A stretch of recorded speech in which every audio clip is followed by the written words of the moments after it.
మన ముకుందా జ్యువెలర్స్ వారు ఇప్పుడు వడ్డానం మేళా జరుపుతున్నారు. అన్ని వడ్డానాల మీద VA ఫ్లాట్ 9.99% మాత్రమే విత్ జీరో మేకింగ్ చార్జెస్. ఈ ఆఫర్ అన్ని బ్రాంచెస్ లలో వర్తిస్తుంది. అందరికీ నమస్కారం. మా ఊరు కల్లెడ గ్రామం. నేను కల్లెడ గ్రామ సర్పంచ్ గంగోల సుస్మిత వాళ్ళ భర్తని. నా పేరు ప్రళయ్ తేజ్, గంగోల ప్రళయ్ తేజ్. శ్రీకాంత్ ఫ్రెండ్ని. శ్రీకాంత్ నా క్లాస్మేటే. గత మార్చి నెల 5వ తారీఖున శ్రీకాంత్కి పెళ్లి అవ్వడం జరిగింది. ఈ నిన్న ఇక మన పనులు అందరం బిజీ ఉన్నాం, అంతా అయిపోయింది. పెళ్లి కార్యక్రమాలు అన్ని అయిపోయినాయి. ఎక్కడో అక్కడ సర్దుబాటు అయిపోయారు అని చెప్పేసి మనం కూడా విలేజ్లో ఎక్కడ ఏ పనులున్నా అవి చేసేసుకుంటా వెళ్ళిపోతున్నాము.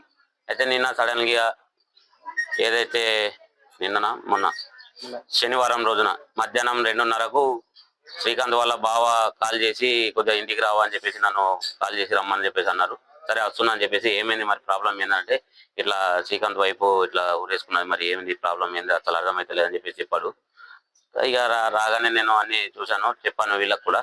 ఏ ముఠ గురి ఎక్కడెక్కడ ఉంటుంది, ఆల్రెడీ పానం పోయింది, మనం ఏం చేసినా పానం రాదని చెప్పి చెప్పాము. అయితే కారణాలు ఏందన్నది తెలియరావడం లేదు. అమ్మాయి మృతికి కారణం ఏందన్నది తెలియరావడం లేదు.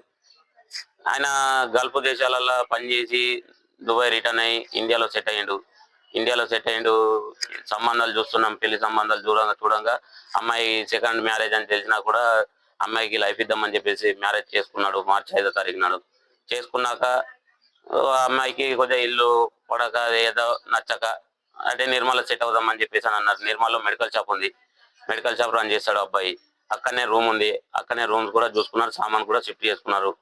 అదే రోజు అమ్మాయి సూసైడ్ చేసుకున్న రోజు కూడా వేరే రూమ్ చూసుకుందామని చెప్పేసి వెళ్ళాడు, వేరే రూమ్ లెంకుదామని. అంతలోనే అబ్బాయికి ఫోన్ కవర్ రావడంతో అబ్బాయి కూడా ఉట్టిన బయలుదేరి ఇటు రావడం జరిగింది. కల్లెడకు వచ్చి అబ్బాయిని ఆరాధిస్తే మరి ఏం ప్రాబ్లం నాకైతే ఏం చెప్పలేదు ఇన్ఫర్మేషన్. పొద్దున్నే అమ్మాయికి టిఫిన్ తీసుకొచ్చి ఇచ్చేసి నేను వెళ్ళిపోయినా నిర్మల్ అని చెప్పాడు అబ్బాయి. మరి రాత్రి ఏమైనా గొడవ అయిందా అంటే ఏం లేదు, నిన్ననే వచ్చింది ఊరికి, అలా అమ్మగారికి వెళ్ళి 15 రోజులు అవుతుంది, వాళ్ళ ఇంటికనే ఉన్నదని చెప్పేసి నిన్ననే నా బర్త్డే ఉన్నది తెల్లారి రా అంటే, పండుగ ఉన్నది ఈస్టర్ పండుగ, బర్త్డే ఉన్నది రా అంటే తోలుకొని ఫోన్ చేసి తోలుకొని వచ్చిన తర్వాత నైట్ బాగానే ఉన్నాము. వాళ్ళ అమ్మతో మాట్లాడింది. మార్నింగ్ కూడా నేను టిఫిన్ ఇచ్చేసి వెళ్ళిపోయినా, రూమ్ చూసుకున్నాము, కొత్త రూమ్ చూసుకొని మళ్ళీ అటే షిఫ్ట్ అవుదాం అని చెప్పేసి వెళ్ళినా అని చెప్పేసి చెప్పాడు.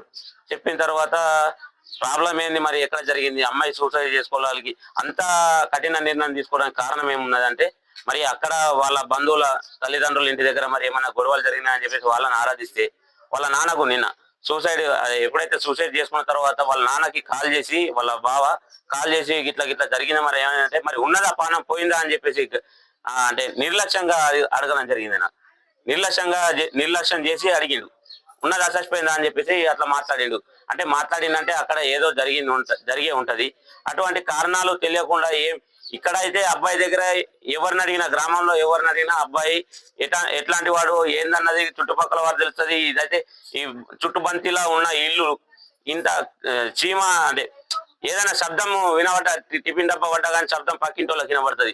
గొడవలు జరిగినా ఏం జరిగినా పక్కింటోళ్ళకి అయితే తెలుస్తుంది కదా. అలాంటివి తెలియకుండా చేయకుండా అబ్బాయి పైన కొన్ని మీడియా దుష్ప్రచారం చేయడం, మీడియా ఛానల్ వాళ్ళు ఉట్టినా కొన్ని ఇప్పుడు అలవాటైపోయినాయి. ప్రతి ఒక్కరు యూట్యూబ్ ఛానల్ అనుకుంటాం, లోగోలు తీసుకొని యూట్యూబ్ ఛానల్లో ప్రచారం చేయడం, అబ్బాయి పరువుని గంగలు కలపడం. అట్లా ఇప్పుడు ఆ అబ్బాయి మీద దుష్ప్రచారం చేశారు కదా, సైకో అది ఇది అని చెప్పేసి. ఏ రకంగా మీరు దుష్ప్రచారం చేశారు మీడియా వల్ల? నేను మీడియా ముఖంగా అడుగుతున్నాను కాబట్టి ఏదైనా సరే వాస్తవాలు అబ్బాయి తరఫున తప్పని సరే, పోయింది అమ్మాయి వాళ్ళకి బాధ ఉంటది. కానీ అమ్మాయి ఏం చేసుకున్నది, ఎందుకోసం చేసుకున్నది, అన్ని వాస్తవాలు తెలిసిన తర్వాత మీరు ఏదైనా ప్రచారం చేయండి. అమ్మాయి పోవడం వల్ల కూడా భర్త కూడా బాధ ఉన్నది. అరే నాతో ఒక మాట చెప్పినా కానీ నేను వాళ్ళ ఇంటికాడ వదిలేస్తుంటిని అని తెలియజేయడం, భర్త బాధతో తెలియజేయడం జరిగింది నాతోటి.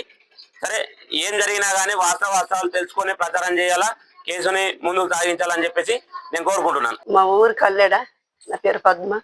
పిల్లగాడైతే మంచోడు, ఎటు తిరిగినోడు కాదు, చేసినోడు కాదు. ఇట్లా గల్లీకి ఉన్నాం కానీ ఇట్లా మందిని కూడా ఇట్లా చూడడు. ఆమె వచ్చిందంటే ఇంట్లోకి వెళ్ళలేదు, ఇవాళ వచ్చింది రేపట్ల చేసింది, 1 నెల కూడా కాలేదు. పిల్లగాడైతే మంచి పిల్లగాడు. ఏం చేస్తాడు పిల్లగాడు? పిల్లగాడు మెడికల్ జాబ్. అంటే పిల్లాడు అంటే మానసికంగా మంచిగా ఉన్నాడా? ఏ మంచిగా ఉన్నాడు, మంచి పిల్లగాడు. అంటే ఈ అమ్మాయి పొరపాటు ఏముందా ఇలా? అమ్మాయిదే ఉంటదొచ్చు కానీ ఆమె మనకు బయట పడలేదు కదా, మనకు కనబడలేదు, మాట్లాడలేదు, బయట పడలేదు. కానీ కాకపోతే పిల్లగాడు మాత్రం